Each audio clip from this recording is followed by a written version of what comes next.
Então, boa noite para todos, boa noite para todas, dando início a mais uma aula do programa de pós-graduação em Direito da UFMG, na disciplina Online Dispute Resolution and Dispute System Design, a virada tecnológica no direito processual. E o objeto da nossa aula de hoje é o texto da professora Pinar Ackmann, que chama A Web of Paradoxes, que dá uma análise bem ampla de como é o comportamento e os próprios resultados empíricos a partir da perspectiva dos usuários das plataformas no âmbito online. E, para tanto, nós vamos começar hoje com a apresentação do Laurence Duarte, que tem a palavra. Obrigado, professor. Boa noite a todos. Vou começar a fazer a relatoria para a gente poder debater sobre esse texto da Pinar Ackmann. O título é esse que está aí aparecendo na tela para vocês, A Web of Paradoxes, Empirical Evidence on Online Platform Users and Implications for Competition and Regulation in Digital Markets. Então, é um texto em que ela apresenta e discute uma pesquisa empírica que foi realizada aí com mais de 11 mil usuários de plataformas online em vários países, Reino Unido, Alemanha, França, Itália, Estados Unidos, Austrália, Singapura, Índia e China. E essa pesquisa busca evidenciar, do ponto de vista dos usuários, quais que são as preferências em geral desses usuários na utilização desses aplicativos e plataformas de serviços online.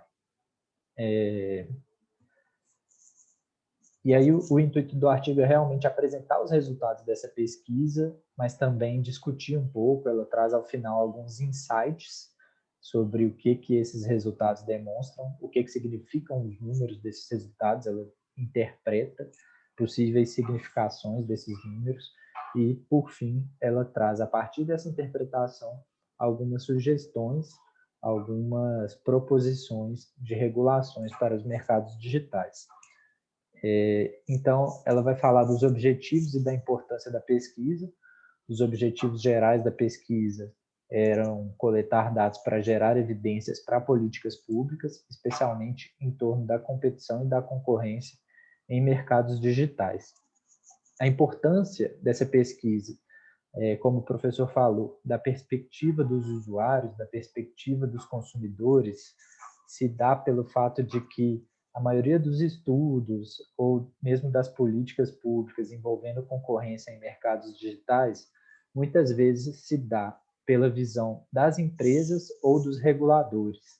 Muitas vezes as políticas públicas são estabelecidas até mesmo com base em senso comum, e muitas vezes a partir de visão da competição, exclusivamente falando, entre as empresas. Pensa-se em concorrência exclusivamente, a concorrência, digamos assim, pura, né? Sem pensar do ponto de vista dos usuários, dos consumidores, que é o que ela tenta problematizar nessa pesquisa. Então, como os reguladores estão em busca de parâmetros adequados para garantir a competitividade, e aí não só a competitividade, mas como também o bem-estar do consumidor nos mercados digitais, ela defende que a importância dessa pesquisa é trazer evidências do ponto de vista dos consumidores para nortear essas políticas públicas concorrenciais.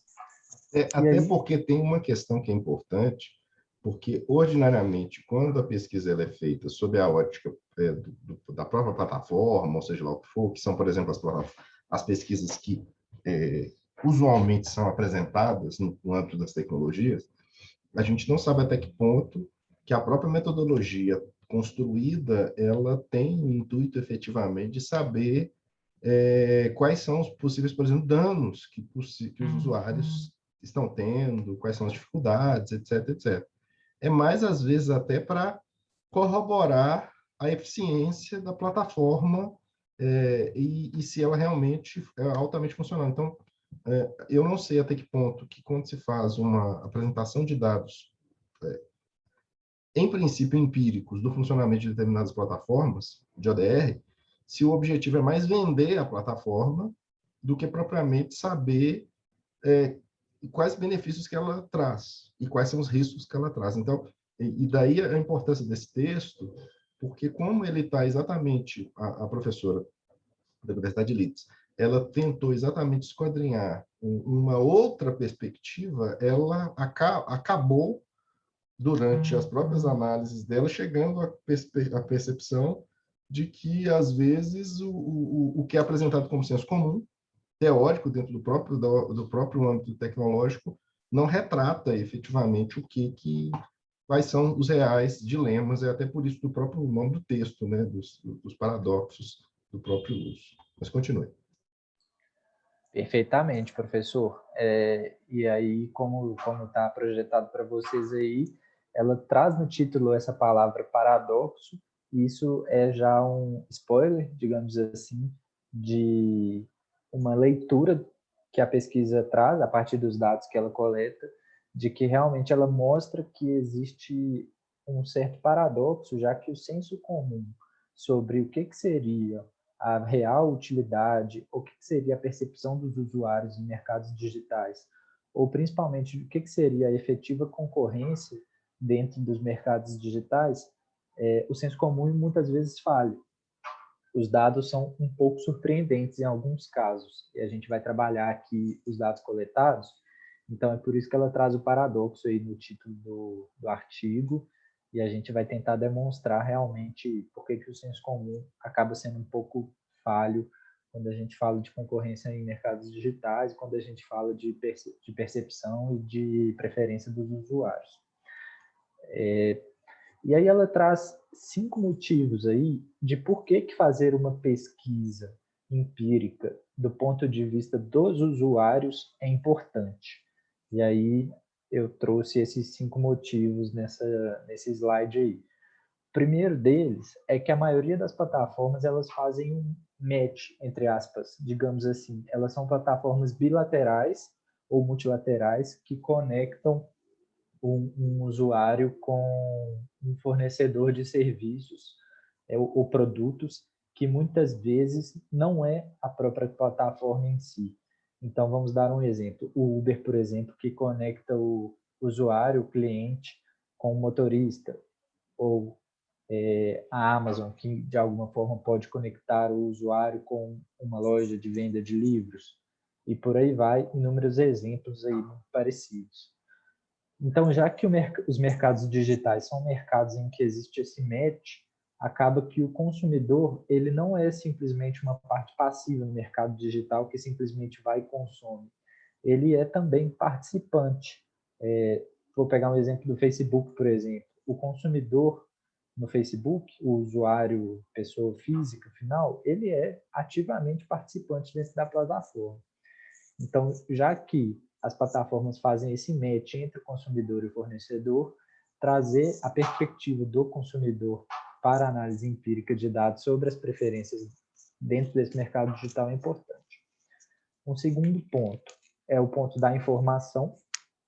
Ela sustenta que a concorrência em mercados digitais é uma concorrência, de certa forma, pela informação, já que os consumidores fazem escolhas nesse mercado a partir de decisões informadas.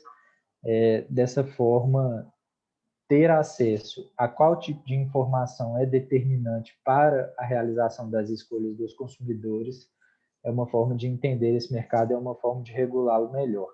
Então, a regulação deve levar em consideração o grau de informação que os consumidores têm e, por isso, fazer pesquisa empírica do ponto de vista dos consumidores é importante também. Um terceiro ponto que ela traz é que as políticas públicas, os remédios antitrustes em mercados digitais devem focar no bem-estar do consumidor. Então, daí, logicamente, decorre que fazer a pesquisa empírica do ponto de vista dos consumidores é importante também nesses mercados.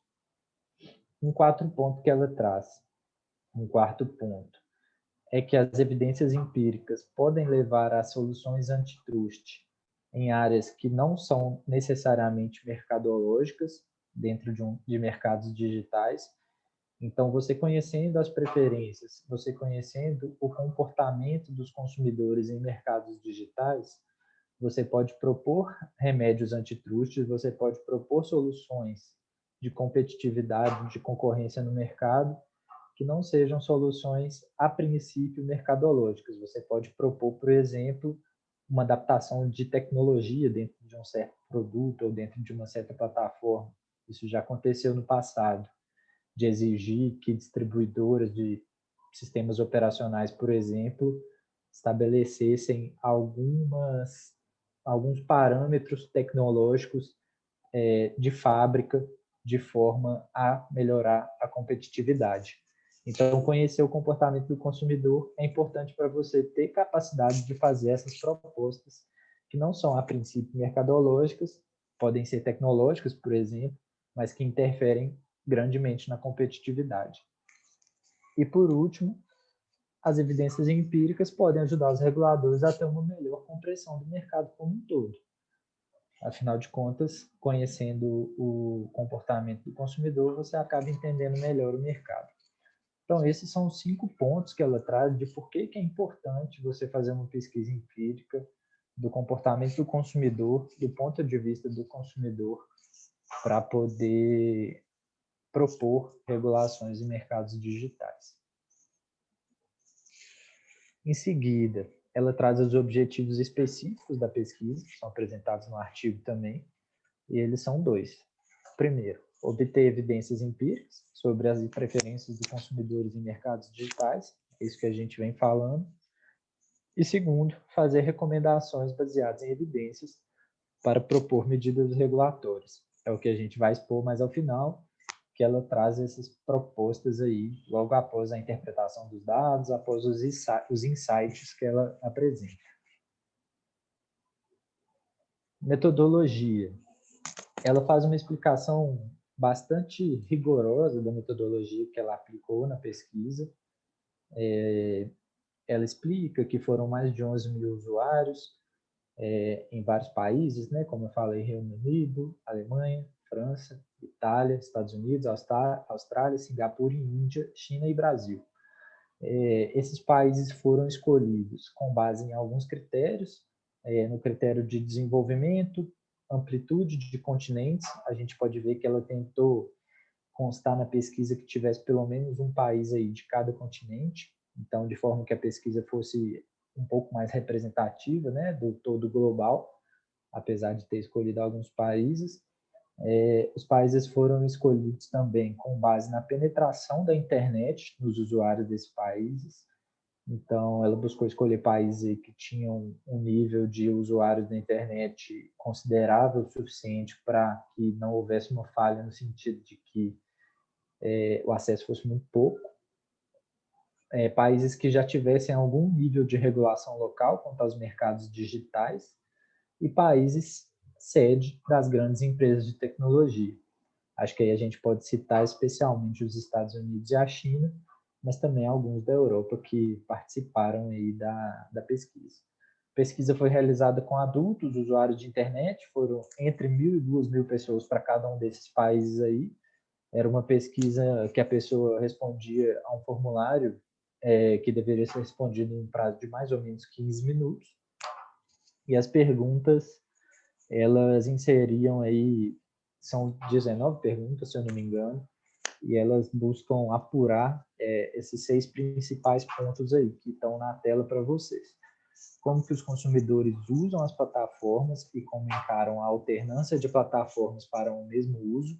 Isso quer dizer o quê, né? Se o consumidor ele tende a usar para um mesmo serviço ou o mesmo objetivo plataformas diferentes.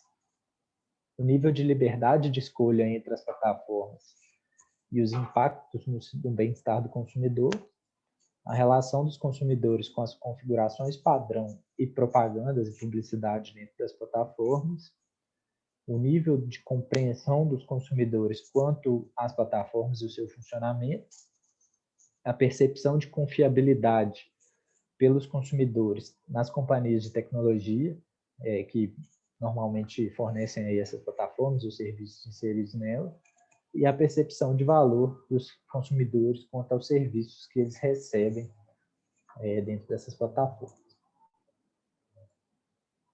E aí eu vou passar para a gente discutir um pouco sobre os resultados quanto a padrões de uso, efeitos no bem-estar e engajamento com configurações padrão. Essa é a primeira parte da análise de respostas, né? Da análise de resultados que ela traz. São 4, eu vou falar dessa e aí logo em seguida eu vou passar a palavra para o Otávio e aí ao final creio que a gente pode já entrar no debate sobre os insights e as propostas que ela traz. Não sei se isso vai ficar muito bom na tela para todos aí, mas eu trouxe as tabelas que ela mesma traz no texto. Então, a primeira tabela que ela traz é o número de diferentes plataformas usadas pelos consumidores que responderam a pesquisa. A pergunta está escrita aí embaixo na tela, então por favor, nos informe quantas plataformas online diferentes você usou nos últimos 12 meses. E aí as opções eram 0, 1, 2, 3, 4, 5 ou mais de 5. E a gente vê que a maioria dos usuários usavam pelo menos 2. Quando tem uma média, é no mínimo 1,5. Então, a tendência é que as pessoas tenham mais acesso aí a mais de uma plataforma nos últimos 12 meses que eles responderam a pergunta. A gente vai fazer depois, vai trazer as interpretações dos números para ela, que ela traz no texto, né? Mas essa primeira pergunta, aí está o índice das respostas.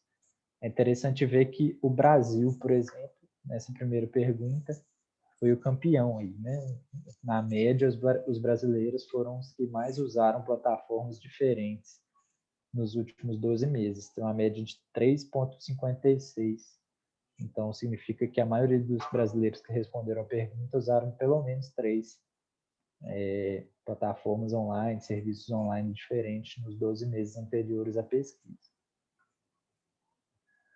A figura 3, ela fala do multi-homing, né, que é quando o cliente usa mais de uma plataforma para um mesmo serviço. Então, o nível de multi-homing, que a pergunta é, por favor, nos informe quantas plataformas online diferentes você usou para um único serviço nos últimos 12 meses. E aí ela segmenta por serviço. Por exemplo, a primeira que está aqui é o Search Engines. Então, sites de busca, né, como o Google. A maioria dos consumidores em todos os países, mais de 50% em todos, usou mais de um. Então, a maioria troca, né? Tem uma alternância. Acho que aí já é uma primeira quebra do senso comum na pesquisa que ela apresenta, porque a gente tende a achar que as pessoas só usam um, né? E ela mostra aí que, na verdade, a maioria usou mais de um nos últimos 12 meses. Redes sociais, a mesma coisa. Comunicação e mensageria, a mesma coisa. O Brasil aí, mais uma vez, fica na frente também. É engraçado ver esse número. Que no Brasil realmente existe uma alternância considerável e os usuários tendem a usar mais de uma. Streaming de música. É só uma consideração, só para deixar que isso, né, vocês acabaram, né, é um aspecto que não foi dito, esse texto é de março de 2021. Então, esse texto é super atual quanto aos dados dessa pesquisa, né, que ela retratou, só para ficar claro que a gente está diante de uma pesquisa que foi recentemente divulgada, fazendo esse retrato que o Lourenço está aqui apresentando para nós. Bacana, realmente é um retrato, é um panorama mega atualizado, né? Então, digamos assim, do que é o cenário de utilização de serviços online pelos usuários. Mais uma vez, nessa pergunta aqui do multi-homing, né, de se existe uma alternância para um mesmo serviço de serviços ou de plataformas ou produtos diferentes, aqui a maioria tende a usar mais de um, especialmente no Brasil, a gente vê que, exceto aqui para serviços de booking, né, que é reserva de hotéis e voos e restaurantes, é o que menos houve aqui no Brasil, o multi-homing. Fora isso, a grande maioria aqui, o brasileiro costuma alternar. Ou usa um, ou usa outro, ou alterna de acordo com a necessidade ali. Aí a figura 4, ela traz a pergunta sobre os efeitos no bem-estar ou qualidade de vida para os usuários pelo uso das plataformas online. Então, a pergunta se você acha que a sua experiência em geral com cada uma das plataformas ou serviços abaixo, aí ela lista, né, search engines, que é sites de busca, redes sociais, mensageria, como WhatsApp, por exemplo, streaming de música, vídeo, áudio ou imagem, né, como o YouTube, por exemplo, vídeo streaming, como o Netflix, por exemplo, marketplace, ride hailing, né, transporte, como o Uber, por exemplo, e booking platforms, que é reservas, né, de hotéis e voos e restaurantes. Então, a pergunta se você acha que a sua experiência em geral com cada uma dessas plataformas nos últimos 5 anos, como você descreveria o efeito de usar essas plataformas no seu bem-estar geral ou qualidade de vida? E aí as opções de resposta muito positiva, razoavelmente positiva, nem positivo nem negativo, muito negativa ou não sabe, ou não é aplicável. Por exemplo, foi o caso de pessoas que não usam essa plataforma. Por exemplo, uma pessoa que não tem a rede social, a resposta seria que não é aplicável. Então, em geral, para todas, a resposta é que o impacto é positivo. Acho que eu poderia fazer um destaque aqui para redes sociais e redes profissionais. Por exemplo, Facebook, Instagram, LinkedIn, que essas foram as que tiveram mais respostas de que o impacto é negativo. Acho que esse é um aspecto já discutido em torno dessas plataformas, né, de que elas podem trazer impactos negativos para o bem-estar dos usuários. E eu acho que um outro destaque seria tanto para sites de busca, que tem 70% de impacto positivo para os usuários, e para sites, para plataformas de comunicação e mensageria, que tem 68% de impacto positivo também. Então, acho que são 2 serviços aí que conseguiram atingir a maioria de avaliações positivas no bem-estar geral aí dos seus usuários. E aí a pergunta 5, passando direto para ela, é porque ela é a mesma da pergunta 4. É a mesma pergunta, só que aí ela excluiu dos dados, da análise de dados, os não aplicáveis ou não sabe. Então, a pergunta 5 é a mesma pergunta, só que sem considerar as pessoas que não usam ou não conhecem. Então, assim, ela só diz respeito aos que são efetivamente usuários dessas plataformas. E aí acaba que os dados ficam mais, digamos assim, concretos, né? Porque isso recorta a amostragem.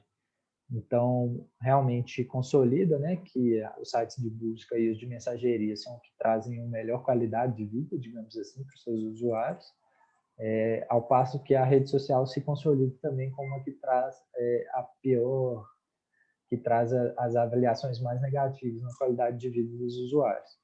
Eu achei esses dados muito interessantes, essa pesquisa é realmente muito bacana. Não sei dizer, mas tem um 7% de pessoas que consideram que aplicativos de transporte trazem um impacto negativo para o bem-estar. Aí não saberia dizer se isso tem a ver com a experiência do usuário, né, no uso desses aplicativos, ou se isso tem a ver com algum tipo de perspectiva crítica mesmo do papel desses aplicativos na sociedade. Mas fato é que eles ficaram logo atrás de redes sociais aí, como os que tiveram avaliações negativas mais relevantes. E é um dos serviços que tem mais discussões críticas sobre o uso. Mas, assim, uma aposta absolutamente leviana da minha parte, eu acho que teria mais a ver com a experiência no uso do serviço do que provavelmente uma postura crítica, porque esse tipo de percepção crítica ordinariamente não altera a percepção da população em si, ou dos usuários em si, se é bom ou ruim. Perfeito, professor. Tendo a achar que também é isso. O meu palpite seria esse também. E concordo. Acho que o palpite ele é possível nesse caso justamente porque é um dos casos em que tem mais leituras críticas em geral sobre esse tipo de serviço, né? É muito comum a gente ter leitura crítica sobre aplicativos de transporte, tanto que o Uber virou a palavra da vez, né? Quando a gente vai falar de mercados digitais, ele virou a palavra que a gente usa para se referir aos outros, né? Então, a gente fala de uberização de coisa X, uberização de coisa Y.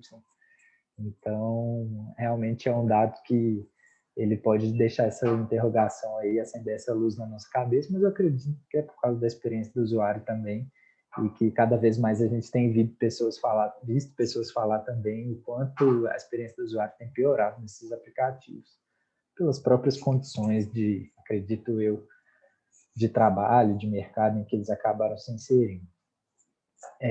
E aí a sexta pergunta é a frequência com a qual os usuários trocam as configurações padrão das plataformas, excluindo os não aplicáveis, né? Então, não se aplica a quem não usa as plataformas. Então, com qual frequência você troca as configurações padrão dos aplicativos que você usa para as seguintes configurações? Então, aí quais configurações, né? O navegador padrão do seu dispositivo. Então, se você troca o navegador padrão do seu celular ou do seu computador, né? Se por exemplo, ele vem com o Internet Explorer, se você instala o Mozilla, se você instala o Google Chrome, troca o padrão. Ou se, no caso da Apple, né? Ele vem com outro que eu esqueci o nome, você troca também. Se você troca a engine de busca padrão, então se ele vem com o Yahoo ou Microsoft, a busca da Microsoft lá como, acho que é Bing, né, se eu não me engano, como padrão, se você troca para o Google, ou se você tem as pessoas que são ainda mais cuidadosas, né, que são ainda mais rígidas com a segurança de dados, aí tiram o Google e colocam, tem um DuckDuckGo também, tem vários outros aí, serviços de pesquisa, configurações de cookie do seu navegador. Então, se o seu navegador salva dados de navegação, né, cookies são essencialmente dados de navegação, até entrando um pouco nessa parte técnica, né? Então, cookies são dados de navegação que são pequenas informações que o seu navegador salva para poder memorizar a sua navegação e poder facilitar ela, digamos assim. Um grande exemplo disso é quando ele grava sua senha e você não precisa de digitar ela depois. Ou quando você começa a digitar um endereço de um site, ele já completa automaticamente. Muitas vezes isso é feito por cookie e existe a possibilidade de você alterar as configurações padrão. Privacidade ou coleta de dados e permissões de uma plataforma ou de um aplicativo. Então, com qual frequência você troca essas configurações padrão para deixar configurações personalizadas ali de acordo com o que você gosta de usar? Uma boa quantidade de pessoas respondeu que sempre, uma boa quantidade de pessoas, que é o laranja, respondeu que com frequência, e o que teve mais volume, né, de respostas foi algumas vezes, em todos os casos, mas fazendo a soma, né, mostra que, na verdade, a maioria das vezes, porque somando o sempre com frequência com o algumas vezes, mostra que a maioria dos usuários, na verdade, pelo menos em algum momento troca. Então, isso é um dado que ela vai trazer nos insights no final, é bem interessante, mas mostra que existe uma certa tendência do pessoal trocar as configurações padrão. A figura 7 mostra os usuários que trocam as configurações padrão aí separado por país, segmentado por país.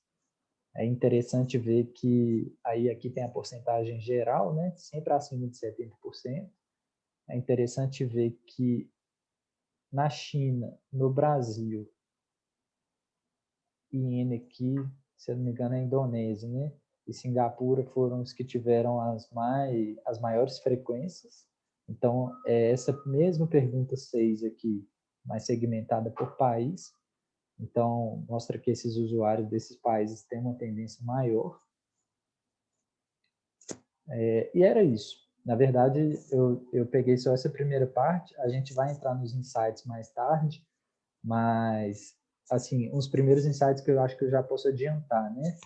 Ela traz que, primeiro, existe uma tendência maior do que o esperado, do que o senso comum diria, dos usuários trocarem de um aplicativo para o outro para um mesmo serviço.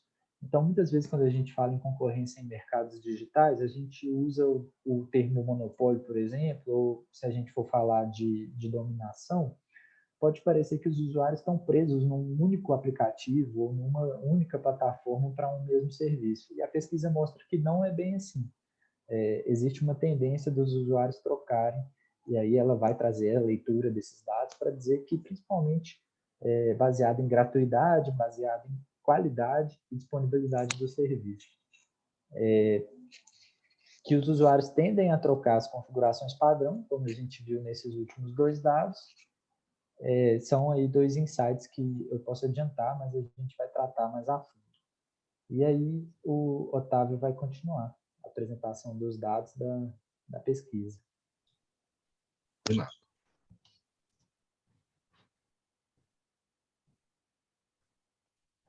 Bom, portanto, dando sequência aqui à apresentação do Laurence, inclusive, parabéns, Laurence, excelente, acho que cobriu muito bem todos os pontos aí preliminares. Eu fiz uma capa aqui para o texto, ressaltei também realmente que o estudo é muito interessante por ser bem atual, né, de março de 2021. Essa é a autora, a Pinar Ackman. Ela ainda é professora lá, o senhor perguntou, professor, eu tive essa curiosidade, ainda está na Universidade de Leeds, ganhou um prêmio importantíssimo no ano passado, uma bolsa muito importante lá na Europa, e ela tem uma ênfase, acho importante destacar que ela tem uma ênfase no direito concorrencial. Então, ela pesquisa muito sobre a competição tecnológica que existe nesse meio. E ela tem um livro, inclusive, importante sobre essa discussão. Exato. Então, eu acho que essa ênfase do estudo é muito também para extrair resultados que possam afetar a concorrência, a legislação antitrust e tudo mais. Eu havia feito uma breve recapitulação para o caso da gente ter uma pausa, uma discussão antes, mas eu já vou passar logo ao estudo. Acho interessante pontuar assim, que ela chama de teia de paradoxos, né? O Web of Paradoxes.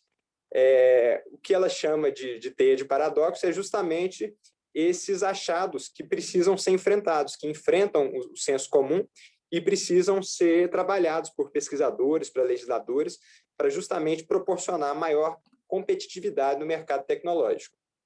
Eu havia feito um panorama também dos formulários que ela aplicou, está aí nosso querido John Travolta, para entender melhor como é que foi feita a pesquisa, mas o Laurence brilhantemente cobriu todos esses pontos.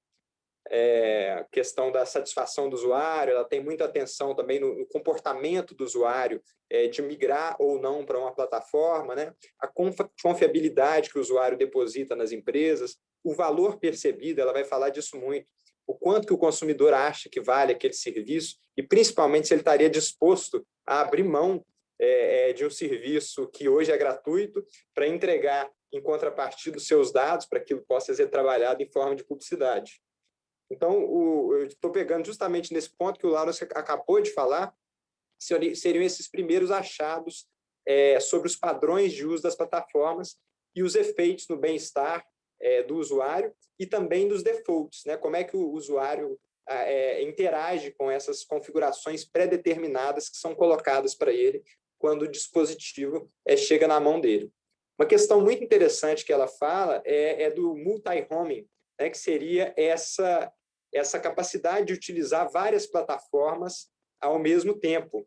E ela vai pontuar isso como um dos grandes achados do estudo, que é justamente que, ao contrário do senso comum, as pessoas não usam só um aplicativo para uma coisa. Elas têm opções, elas têm consciência que elas têm opções. Inclusive, eu peguei as tabelinhas, fiz uma média, né? A média do Brasil, a gente costuma usar quase 4 aplicativos, entre 3 e 4 aplicativos por tipo de aplicativo, por modalidade de aplicativo, e na China usa-se bem menos. Achei interessante, é o país que menos usa, talvez por falta de opção, talvez por censura, mas usa em torno de 2 subtipos por modalidade. Isso tudo o Laurence cobriu, né? O uso mais variado é nos aplicativos de mensagem, nas redes sociais, menos opções no transporte por aplicativo. Vamos ver se tem algo. Não, vamos logo para os meus achados, porque senão fica muito extenso. Bom, portanto, nós estamos aonde no texto dela? Nas descobertas empíricas, né? Nas tabelas, onde ela traz os dados resultantes dessas perguntas, desses formulários para os consumidores. Em relação à percepção dos consumidores, ela vai trabalhar o quesito qualidade, está na figura 8. Ela sondou os consumidores sobre a qualidade das plataformas e o que eles acham da ideia de mudar. Acontece que a maioria dos consumidores avalia até muito bem as plataformas. Os americanos são os que mais têm uma certa desconfiança, avaliam negativamente algumas, e os chineses avaliam bem a maioria das plataformas, mas eles avaliam mal os mecanismos de buscas, bastante negativamente. Aí eu pergunto também se pode ser porque eles não têm acesso à busca completa ou o quão limitadas essas plataformas seriam na China. Outro ponto que ela trabalha na figura 9 do texto seria a possibilidade de escolha. E é interessante notar que a maioria dos usuários relata ter uma boa quantidade de opção de aplicativo, exceto, como nós já dizemos, nos aplicativos de transporte e também nos aplicativos, nas lojas de aplicativos, onde são baixados os aplicativos. Naturalmente, porque essas lojas tendem a vir embutidas nos dispositivos. Os americanos são os que mais reclamam da falta de escolha, especialmente em relação às redes sociais.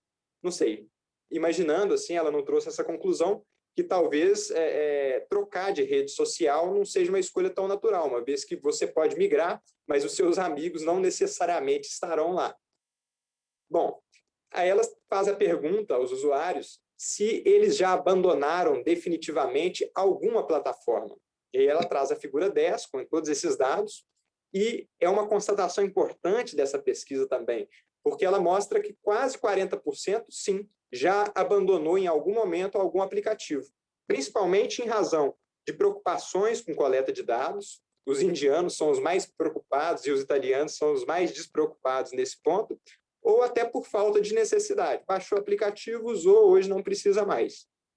As plataformas mais abandonadas estão aí: Facebook, TikTok, Twitter e Snapchat. Agora, ela fez a pergunta contrária: por que o usuário continua a usar determinadas plataformas? O primeiro motivo é que a maioria deles desconhece outra plataforma que faz a mesma função, portanto, seria uma falta de opção. O segundo motivo seria o fato de simplesmente se contentar. O aplicativo é bom, funciona bem e o cliente está satisfeito. Um terceiro motivo é o receio, isso é interessante também, o receio de perder dados nessa migração. Ou seja, quando ele faz o chamado switching, ele muda de um aplicativo para o outro, começa tudo do zero, não tem aquela personalização com base nos dados do usuário, não tem um histórico de pesquisas e de movimentações dele.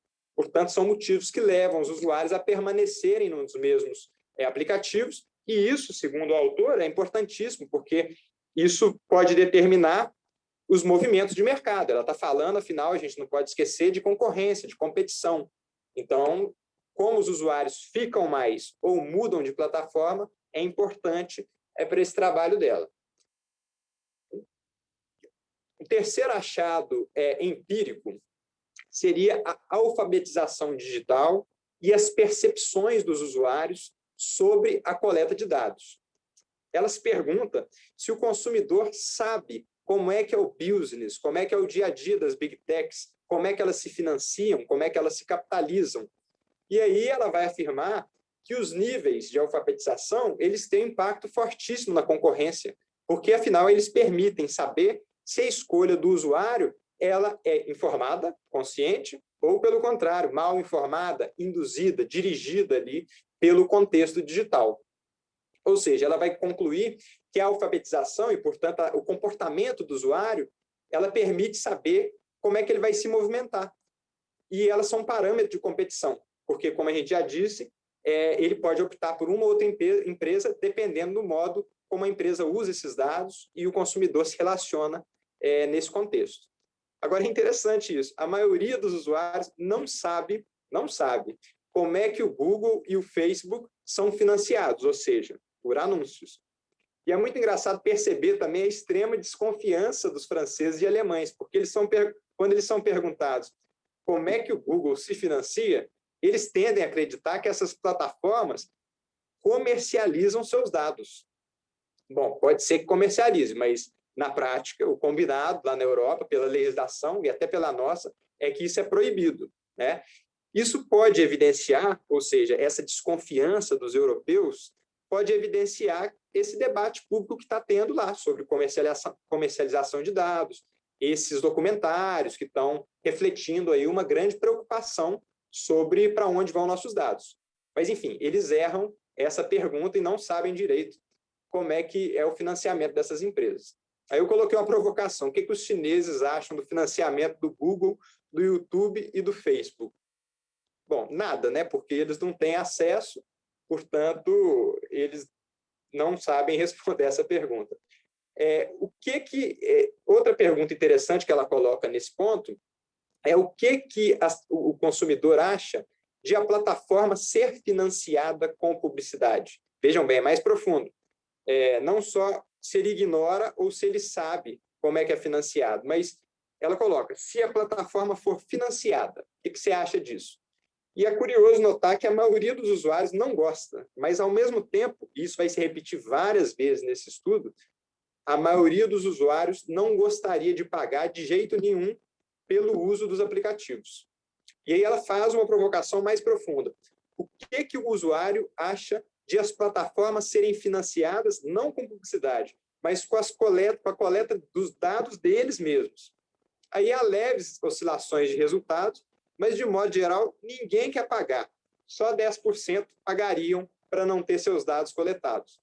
A descoberta, portanto, é que os consumidores não estão dispostos a pagar, e isso é muito relevante, né? É trazido ao longo dessa pesquisa, e parece que não se liga muito. Tem alguns países que preocupam, mas massivamente não é um ponto de preocupação ainda, generalizado. Bom, tem outra curiosidade também, outro achado, é que a maioria dos usuários não sabe. Quando um motor de busca está operando, os usuários não sabem que o resultado trabalha em função dos seus históricos, das suas preferências pessoais que estão sendo coletadas ali.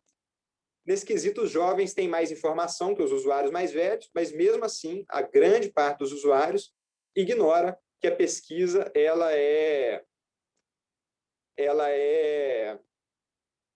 predeterminada, né, com base nos usuários.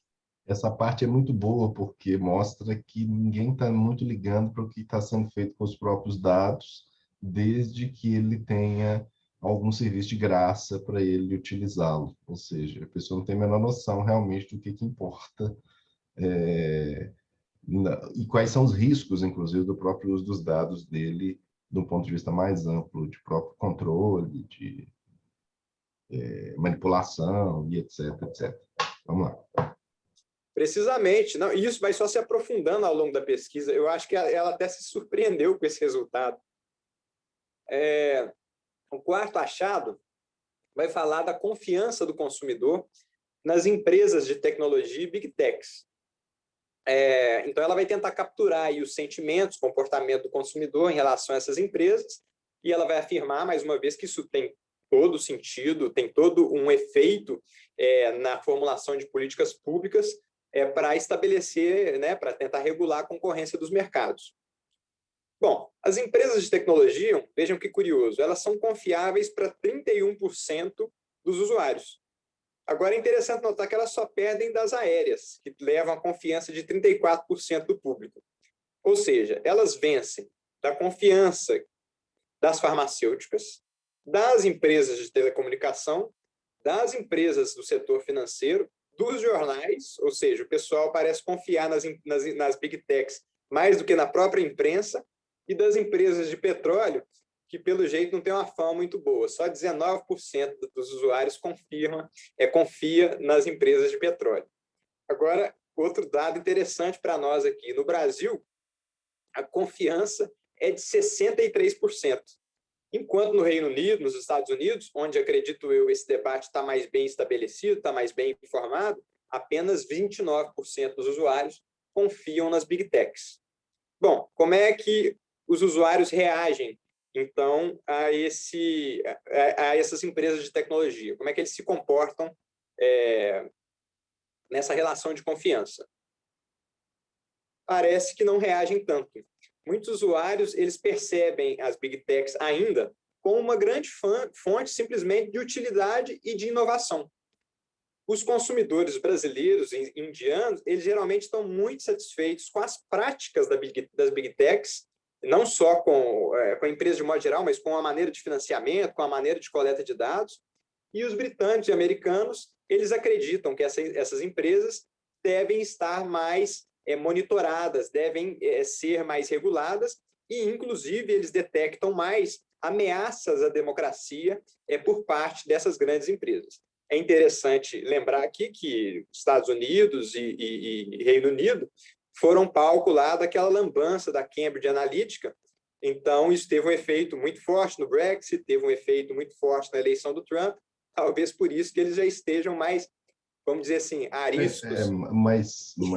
Mas no caso brasileiro também existe o mesmo uso e a discussão não passa dos portais da academia, né? Porque o uso entre nós também é evidente nas últimas eleições, só que as pessoas primeiro não percebem a própria forma como a rede social ela funciona, então a grande maioria usa como fonte de obtenção de informação, é aquilo daquela brincadeira que a pessoa troca o que ela está vendo a olho nu por uma informação que ela recebeu no WhatsApp da vida, ela vai acreditar mais naquilo do que numa coisa que ela está ali presenciando. Ou seja, ela coloca digamos, relevância, às vezes, no meme, do que propriamente é uma fonte mais fidedigna de informações. E esse é um problema que a pesquisa deixa muito claro, ou seja, em outros países há uma divulgação, uma preocupação maior dos usuários em geral com o próprio avanço e necessidade das Big Techs. Entre nós, pelos próprios percentuais, o nível de aceitação e de crença de que ali está tudo beleza e que ali é um lugar que ele está buscando informação de qualidade boa, o que é uma inverdade, acaba tornando difícil o próprio controle e uma própria percepção dos riscos para a própria democracia, né? Que é o problema, em especial aqui, nesse ponto que a pesquisa trabalha. Então, a gente está diante de um quadro de ignorância maior, de ignorância no sentido de desconhecimento, o que torna os desafios mais sensíveis, porque é aquilo, você não consegue ultrapassar as fronteiras do debate acadêmico. Então, aqui entre nós é um lugar comum, a gente fala disso, todo mundo comenta, etc, etc.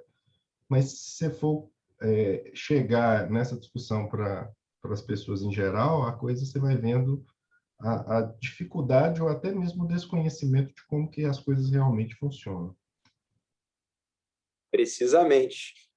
Todos nós estamos sujeitos a esses riscos, né? Não somente eles que tiveram esses escândalos e tudo mais. Mas o que eu quis destacar é só que talvez pelo fato de ter dado muita mídia, né, muita publicidade em torno desses escândalos, me lembro que até o Zuckerberg teve que depor lá no Congresso e tudo mais. Então, ele, havendo essa repercussão, isso fomentou o debate público. Mas certamente todos nós estamos bem suscetíveis a esses riscos. Tem até documentários sobre o tema, tem um filme do Brexit, inclusive com aquele Cumberbatch, que faz o Doutor Estranho, contando e narrando efetivamente, ou seja, você acaba criando formas, inclusive, de que as informações sejam popularizadas para as pessoas em geral. Então, isso é um dado importante. Para nós, não. Aí fica uma discussão no âmbito tão só da polarização. Uns acreditam e outros desacreditam, a depender da preferência ideológica que ela momentaneamente agasalha. Então, isso é um problema. Vamos lá. Exato. E é interessante também que, até no âmbito da regulação, né, nós, por exemplo, no meio acadêmico, como o professor muito bem pontuou, nós temos a percepção que essas empresas estão muito grandes, que elas têm uma preponderância, um papel importante, até político, e que nós temos que regular isso, até na forma concorrencial, talvez. Vejam interessante esse último tópico. Os americanos já estão mais propensos a acreditar que as big techs devem ser fragmentadas, até em termos concorrenciais, em termos antitrust, por exemplo, enquanto os brasileiros, mais uma vez, como o professor pontuou, eles não só ignoram os riscos à democracia, mas também ao próprio mercado, os riscos de monopólio. Ou seja, 67% dos brasileiros da pesquisa ignoram totalmente, quase o dobro, né, da parcela americana. Muito bem, um quinto achado... Mas só uma questão aqui importante em relação a essa sua ponderação, que é correta, mas tem um problema muito sério em termos de funcionamento dessas próprias grandes plataformas, dessas próprias big techs. Porque o fato de criar ou de fracioná-la não induz uma redução do seu poder, nos seguintes termos. Por exemplo, você quer ficar onde tem mais usuários e onde as pessoas que você mais contacta estejam. Então, o fato de você, por exemplo, fracionar um Facebook da vida, não significa que você vai conseguir conter o poder dele, porque você pode criar uma rede e as pessoas vão acabar saindo dessa rede menor e indo para a maior. E vão migrar. Basta se pensar que, por exemplo, o próprio Trump tentou criar uma rede social para ele e para o grupo de pessoas peculiares que lhe são simpáticas ao pensamento dele, e foi um fracasso. Foi um fracasso, porque ele começou a sofrer um bando de boicote, um fracasso. Então, ele está agora proscrito, tem toda a discussão lá do Oversight Board do Facebook, que proscreveu ele por 2 anos, mas, assim, e de todas as redes correlatas, o Instagram, etc., etc., mas não é tão simples assim a questão nesse âmbito de você fazer fracionamento das big techs, em especial das redes sociais. Porque o movimento que as próprias pessoas terão pós o fracionamento tenderá também a um oligopólio. E esse é um problema, porque não é diferente de outras lógicas concorrenciais, que simplesmente você diz assim, eu não vou deixar elas se unirem para gerar uma situação de abuso. Então, há uma mudança na própria discussão concorrencial de como que vai funcionar isso. Por exemplo, existia um consenso que no âmbito concorrencial, se não há prejuízo para os usuários, não haveria problema do tamanho ou do âmbito de funcionamento de uma grande empresa. Só que, por exemplo, tem um estudo que eu esqueci o nome da pesquisadora, é um texto muito bom, acho que de 2017, eu cito ele com recorrência, mas esqueci o nome da pesquisadora, que ela colocou em xeque esse problema, por exemplo, envolvendo a Amazon. Porque a Amazon, ela usa os valores que ela pratica são costumeiramente menores em relação à própria concorrência. Às vezes, não é incomum, por exemplo, você vai comprar um livro, você olha o livro na editora e olha na sequência na Amazon é mais barato que na editora. Tem um negócio que, em tese, é um paradoxo, né? Como que ela consegue praticar? Mas por quê? Porque esse é um comportamento recorrente dela exatamente para tornar-se um oligopólio. Ela não prejudica o cidadão, entre aspas, no primeiro momento, pelo menos até ela ter digamos assim, todos aqueles serviços dentro do seu guarda-chuva. Mas isso gera uma quebradeira danada, por exemplo, para as editoras. E para a própria pluralidade das editoras.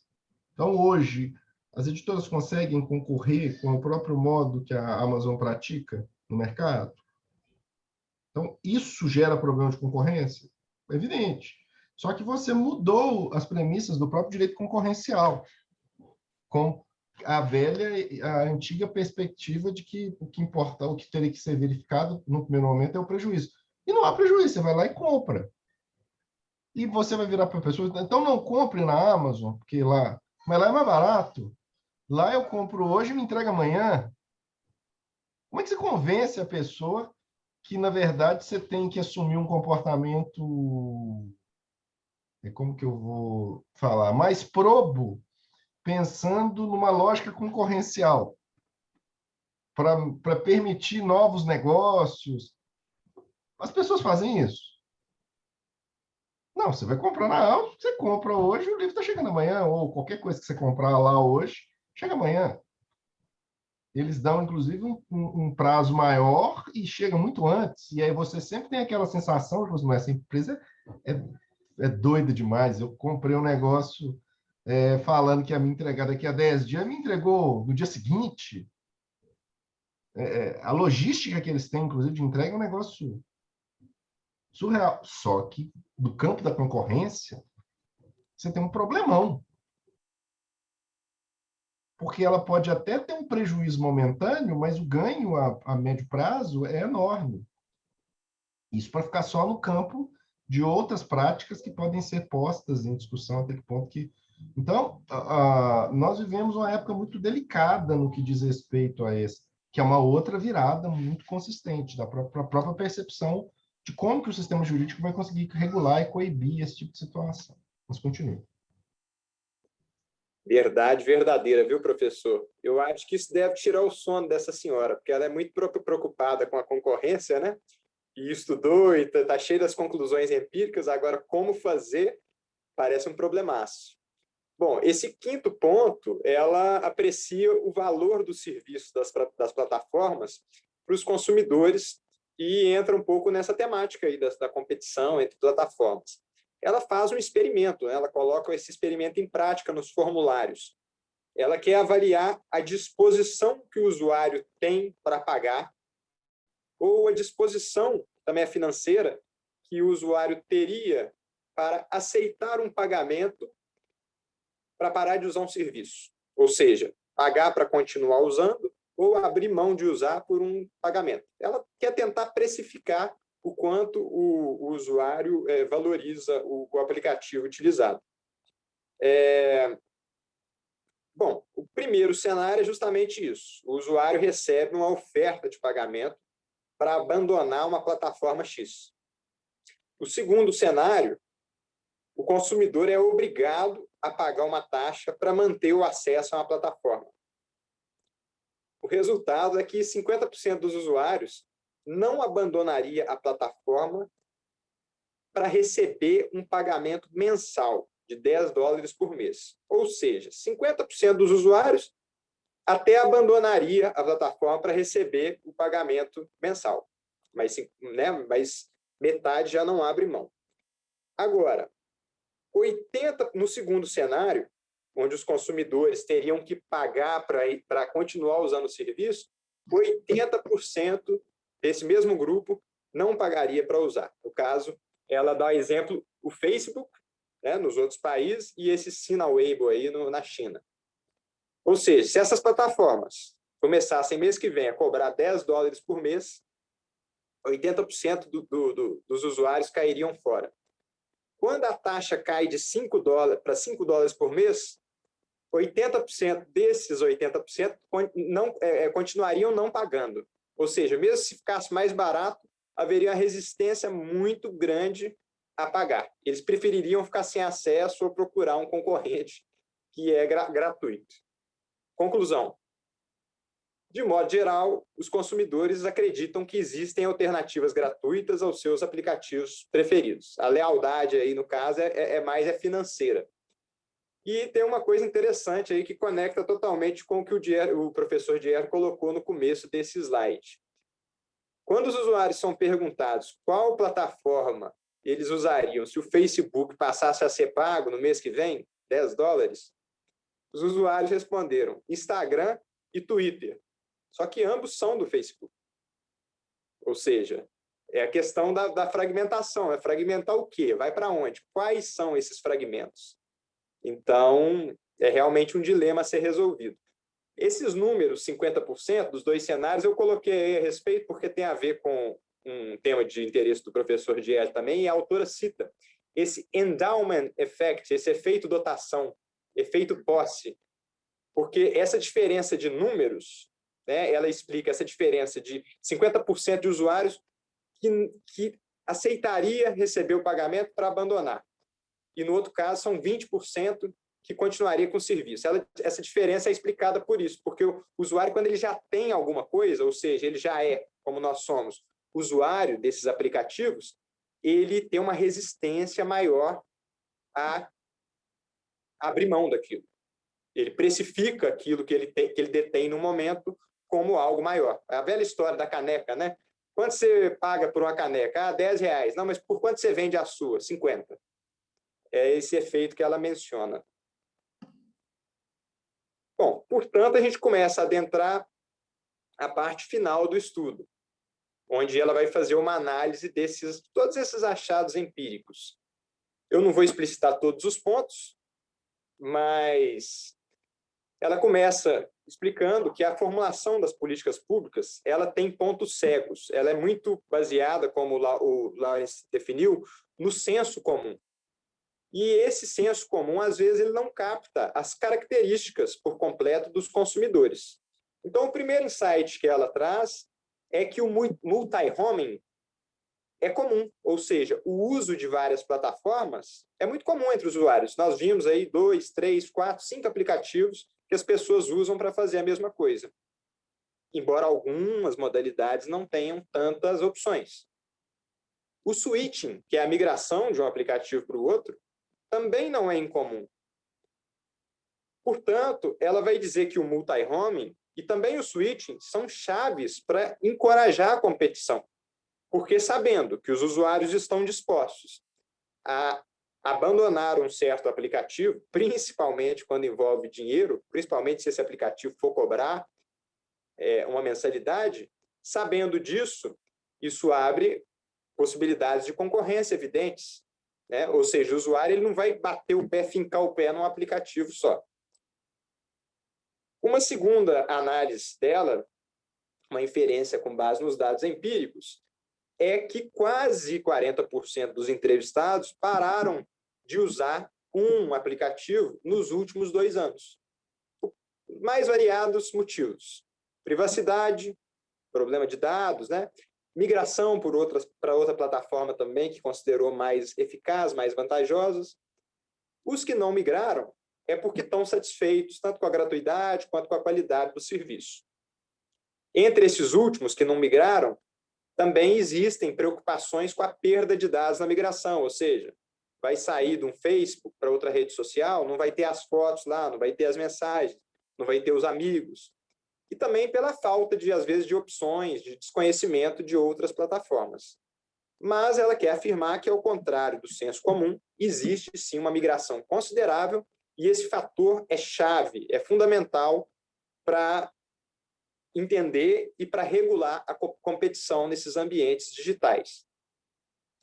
O terceiro ponto que ela traz aí, como conclusão desses estudos empíricos, é que a maneira como os usuários se engajam na plataforma está muito conectada às configurações default que vêm de fábrica, dos aplicativos, dos celulares, dos computadores. Inclusive, ela menciona os vieses da economia comportamental nessas plataformas. Ou seja, a arquitetura de escolha de uma plataforma ela pode influenciar em toda a experiência do usuário e até a decisão do usuário de utilizar ele ou não. Exemplos, escolha do navegador padrão. Microsoft vem com um negócio que chama Edge, e navegador Edge, que é o melhor navegador para baixar outros navegadores, né? O pessoal brinca, baixar o Chrome, baixar o Firefox. Um segundo aspecto dessa relação seriam os mecanismos de busca padrão. Muitos computadores vêm com o Bing, né, da Microsoft. Muita gente usa o Bing para procurar o Google, para mudar as configurações e colocar o Google. Tem as configurações de privacidade, que são importantes também na experiência do usuário. Questão que vem de fábrica, né, e aí o usuário às vezes tem que aceitar tudo aquilo de maneira automática, pré-determinada. Pagamentos automáticos em aplicativos também, aquelas assinaturas opt-out, quando a gente contrata um serviço, assusta no mês 3º, 4º, 5º mês, você nem sabe que você tem um serviço e estão lá te cobrando no cartão. Bom, de forma geral, o que nós poderíamos... Perdão, professor, ia falar alguma coisa? Nada, só porque você falou um negócio aí, eu tenho um conhecido meu que usa o Bing para entrar no Google para no Google ele procurar. Ou seja, ao invés dele mudar a configuração de cara e deixar o Google, já que ele gosta do Google, não, ele tem sempre esse passo a passo. Ele entra no Bing, aí ele coloca lá Google, aí entra no Google e no Google ele pesquisa. Mas A continua. Microsoft deve ficar muito triste com esse feedback, né? Vendo a quantidade de pesquisa Google dentro do Bing. Bom, por fim, essas conclusões sobre a parte B, que são essas evidências empíricas que ela extraiu dos formulários, seria o seguinte: isso detalhou de uma forma mais profunda o comportamento dos usuários nas plataformas digitais. Reúne, portanto, recursos relevantes para a eficácia da concorrência nesses mercados, na medida em que todo o comportamento do usuário vai influenciar na forma como um ou outro aplicativo é baixado ou desinstalado. A formulação dessas políticas tem considerado, de uma forma rasa, insuficiente, alguns desses elementos, ou seja, tem subestimado essa experiência do usuário, gerando, isso é importantíssimo, escolhas políticas abaixo do ideal. Portanto, essa falta de dados empíricos, como essa pesquisa, ela poderia confundir o legislador sobre o que como avaliar o real bem-estar, não só o bem-estar, mas a experiência do consumidor, do usuário, de modo geral. Portanto, más escolhas políticas, ou seja, baseada no senso comum, podem deixar esse mercado bilionário, mercado importantíssimo, ainda menos competitivo. Portanto, são esses os pontos que eu queria trazer. Eu queria agradecer a atenção dos senhores.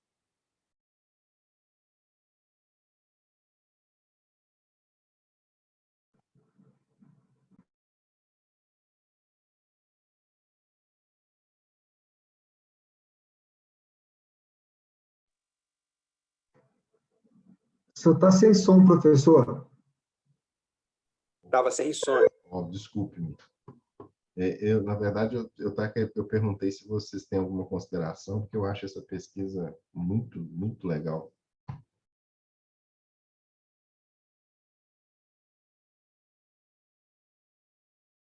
O senhor nos perguntou se tem alguma consideração? Porque eu acho essa pesquisa muito legal. Eu acho que assim, ela coloca em pauta algumas questões do próprio funcionamento que mostram, em alguma medida, para além dos resultados, a própria percepção, por exemplo, do perfil do brasileiro como consumidor, você vê o quanto nós somos alienados em relação ao uso dessas tecnologias. É uma percepção de uma instrumentalidade técnica que como se ela fosse completamente desprovida de uma intenção no próprio uso das plataformas. Então, a pessoa vê isso, eu pego informação no Instagram. Como? Minha fonte de conhecimento é essa. Eu acredito que aquilo ali é bom. Então, ou seja, e ao mesmo tempo, nessa parte final, quando ela vai tratar do problema da arquitetura de escolha, que para nós é um carro-chefe da nossa discussão toda em torno de DSDs e etc., ela mostra o quanto que a gente precisa evoluir no próprio modo da captação e tratamento de dados para a gente poder fazer política pública com mais consistência. Alguma questão? Só um ponto relacionado a essa discussão sobre nós e a confiabilidade e o que o Otávio também falou relacionado a uma maior discussão em outros países por conta até de acontecimentos mais recentes. Eu sinceramente fico na dúvida se isso é só um fato de nós estarmos alienados ou porque efetivamente houve uma reverberação, uma discussão por conta de um erro na eleição presidencial. Porque nós tivemos aqui também, é fato, que na última eleição nós fomos envolvidos, mas a gente foi meio que pego com calça curta, porque não era uma discussão tão viva. Não, mas perceba, a discussão ela não é viva, entre aspas, porque já tinha muita gente discutindo o problema, do ponto de vista acadêmico, eu estou falando, o problema desse uso dessas tecnologias com esse intento de manipulação, etc, etc. Talvez, e aí eu não tenho como falar, é mais um palpite, tem um problema de nível de percepção da sociedade civil em relação às questões, que é muito diferente do Brasil para os Estados Unidos e a Inglaterra, nesse aspecto, ou seja, nós somos... Mas, assim, essa percepção ela é tão evidente que até você pegar um Black Mirror de 2013, que tem um episódio lá, que eu vi falando para vocês, o efeito Valdo, que é um episódio de 2013, falando do emprego de políticos, que na verdade não é um político, né? É um bichinho lá que fica falando bobagens, e que no finalzinho, no pós-crédito do episódio Valdo, é muito bom, porque eles falam assim, eles estão começando a usar o Valdo nas eleições na Latinoamérica. Que é o ursinho lá que fica falando bobagens e que auxilia, inclusive, na eleição, lá no processo eleitoral, no caso lá do episódio, acho que na Inglaterra, salvo engano. Ou seja, já era uma questão percebida desse uso dessas tecnologias. A questão é que, para nós, e é isso que assusta, é que não adianta a gente ter esse debate aqui no nível acadêmico se a gente não conseguir popularizar o debate. No sentido das pessoas começarem a ver que isso é um problema. Efetivamente. Eu escrevi um texto, sei lá, deve ter uns 2 anos, sobre isso no Conju. Ou seja, já é um debate que já tem... Eu fiz isso, e muitas outras pessoas antes de mim já estavam problematizando isso. No exterior eu nem comento. Então, me parece que o nosso problema primeiro, desconstruir a mística em torno das tecnologias, porque é um negócio que a gente acha que não tem risco, que é o que fala, inclusive, na própria pesquisa, significa inovação. A gente pensa nas Big Techs como um sinônimo de empreendedorismo, sucesso, inovação, e riscos que elas trazem são... Tanto é que a gente vê quando, por exemplo, foram chamados os CEOs das Big Techs para depor no Congresso americano, a gente olhava aquilo ali como um negócio assim meio, como se diz, pitoresco. O mundo inteiro prestando atenção para ver o que ia sair daquilo ali, e nós era uma notícia de menos importância. Porque a gente não enxerga o risco que, no final das contas, a gente está diante deles em fase de captação de dados, tratamento de dados, uso de dados pessoais. Tanto é que a própria pesquisa mostra que as pessoas não estão nem aí, no final das contas, assim, é claro que eu estou simplificando os resultados, mas a pessoa prefere não pagar do que ter os dados. É aquilo, a pessoa, eu sempre brinco, a pessoa prefere ter 2 centavos de desconto no Trident, na Araújo, para dar o CPF dela. Então, você vai ter 2 centavos de desconto no Trident. Eu disse, então, meu CPF é esse, minha data de nascimento é esse, minha mãe é tal. Entendeu? Você conta qualquer coisa. Inclusive, tem umas pesquisas que mostram que o brasileiro é um país cujo povo mais oferece dados gratuitamente. Então, se colocar uma pesquisa assim, como você será daqui a 30 anos? Ou como será o seu filho? Todo mundo vai dar uma pancada de dados aí só para ver a transformação. Entendeu? Então, isso é um negócio assustador. Diga, Otávio.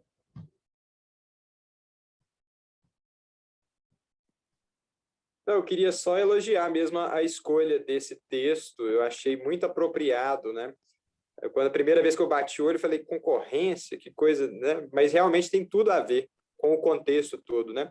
E esse cenário que a pesquisa revela no Brasil é preocupante, né? A gente realmente, como o professor falou, a gente pensa nas Big Techs como sinônimos de empreendedorismo, inovação, criatividade. O Elon Musk virou quase uma Kim Kardashian, né? Pessoal segue. Oi? Não, o pessoal segue de um modo, assim, é um ídolo, assim, maior e tal. Exato, sem qualquer desconfiança, sem achar que ele pode estar especulando ali naquela história de Bitcoin e tal. Os caras, ele é um verdadeiro guru, né?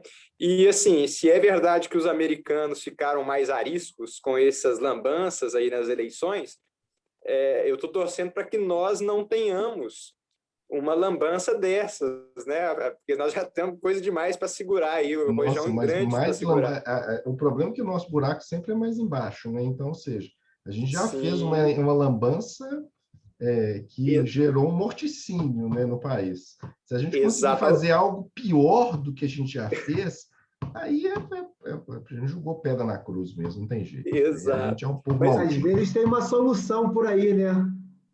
Como que é? Não entendi. Às vezes tem uma solução aí. O rapaz está com soluço para caramba, o presidente. Eu tenho medo, porque aí pode virar um governo eterno aí da estirpe. Nossa, eu tenho medo. Tudo me Mas dá aqui, medo. mas o professor, não, eu acho assim, esse papel que a academia tem, principalmente a maneira como o senhor está trabalhando, eu acho importantíssimo, né? Até de papel social mesmo, porque é ela que tem introjetado essas discussões. Essas discussões realmente estão chegando na mídia, em Mas revistas, é em que publicações, igual o senhor falou. mas isso ainda não é um tema pop.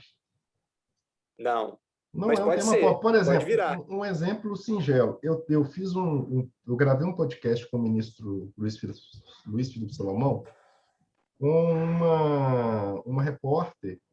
A mulher já foi repórter, uma jornalista de uma série de redes importantes.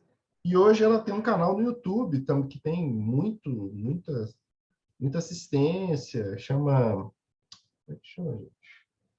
Ai, New alguma coisa. Que é um canal do YouTube de jornalismo. E aí o que acontece? E aí como era um podcast mais, digamos assim, mais light, a gente falou de tudo envolvendo tecnologia.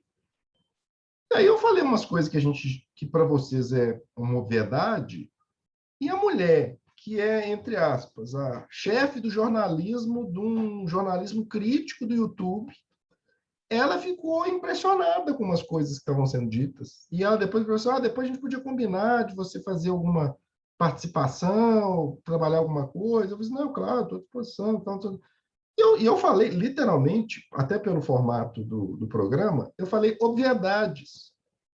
E obviedades para uma mulher que é uma jornalista de alta performance, de um canal crítico, e para ela soou muitas coisas como novidades. E aí você se assusta. Porque você vê que esse tipo de conhecimento, que para nós hoje já é um conhecimento mais ou menos lugar comum, umas coisas que a gente acaba vendo, você acha, não, isso aí a gente já cansou de ver, já é algo recorrente. Não é para a grande maioria das pessoas.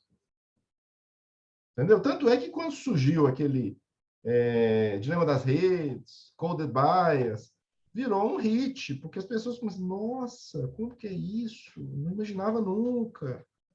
E era um debate que no âmbito acadêmico já vinha sendo feito há muito tempo. Então,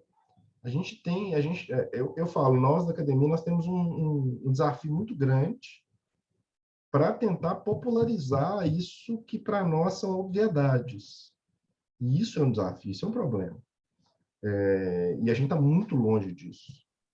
Professor, e aí com certeza eu digo assim, por experiência própria, o meu interesse e o meu conhecimento, ele acaba surgindo de fato no semestre passado, quando eu fiz a matéria com o senhor. E assim, numa matéria que eu elegi porque o tema eu achei interessante, falei, vou me aprofundar nisso, mas o meu objeto de estudo era completamente outro. Então, efetivamente, ainda no meio acadêmico, não é, eu acho que um lugar tão comum. Talvez seja um lugar comum dentro das pessoas que estamos nos comunicando, assim, mas eu acho que se eu trouxer isso para a realidade de muitos operadores, não vai ser, ou pelo menos vai ser de uma forma rasa. Mas a pandemia deu uma acelerada boa nessa discussão. Também. Antes da pandemia, é o que eu falo, eu era muito mais exótico, hoje eu sou menos exótico entre os meus pares dos processualistas. Mas antes eu era um cara mega exótico, as pessoas me olhavam como se eu fosse um ET.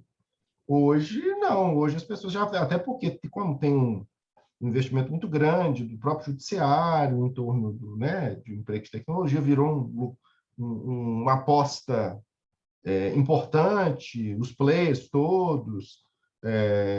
Por exemplo, antes da nossa aula hoje, eu estava num grupo de trabalho da reunião do CJF, lá, presidido pelo ministro Cueva. Então, a gente estava discutindo os enunciados que vão ser apresentados agora no negócio do CJF. Um bando de gente assim que, antes desse contexto da pandemia, não estava muito ligado nessa discussão e que ali estava sendo posto, entre aspas, todo mundo como especialista do tema. Então, a gente está numa mudança que me parece importante. Mas tem coisas muito, muito simples que ainda são vistas como coisas muito complicadas ou difíceis, estranhas. Então, eu acho que ainda tem para vocês que estão momentaneamente fazendo e terminando pesquisa, eu acho que é um campo que tem muita visibilidade, até porque, como tem pouco material, acaba que o parco material que se gera vira uma referência. Por exemplo, aquela publicação do STJ que saiu ontem. Um monte de textos meus lá estavam lá, mas por quê?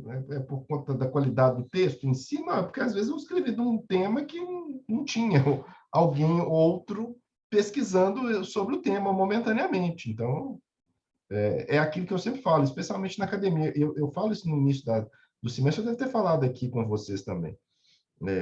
Que na hora que você vai fazer... Eu lembro que eu falei isso, inclusive, com você, Bruno, que eu acho que você ia escrever sobre estabilidade do tela antecipado, não era isso?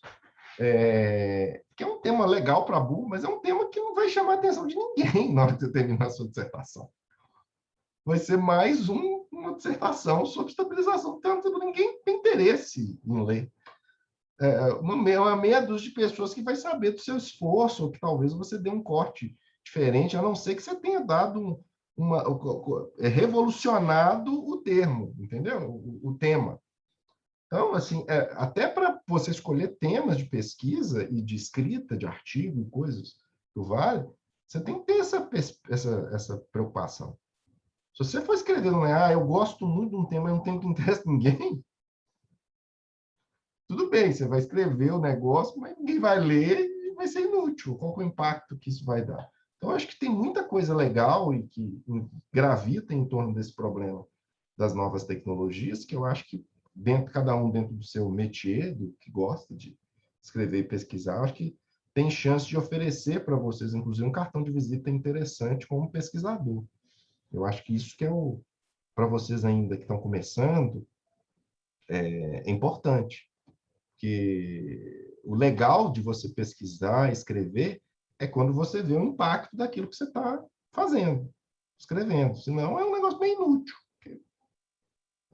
Pela simples titulação, ou seja lá o que for, não altera nada no final das contas, entendeu? Eu acho que isso é uma questão que vocês têm que levar em consideração. Beleza? É bom que quando tiver uma nova lambança no mundo da tecnologia, o professor Diego vai poder falar igual o Átila e a Marina. Eu avisei. Eu avisei. Pois é. Mas o Átila, pelo menos, ele não chegou aos 2 milhões que ele estava prevendo no início. Então, a gente está satisfeito ainda. Não satisfeito nada, né? Morreu gente demais. Meu Deus do céu. Que medo. Mas sigamos vivos e lutando pela democracia. Um abraço para vocês, então.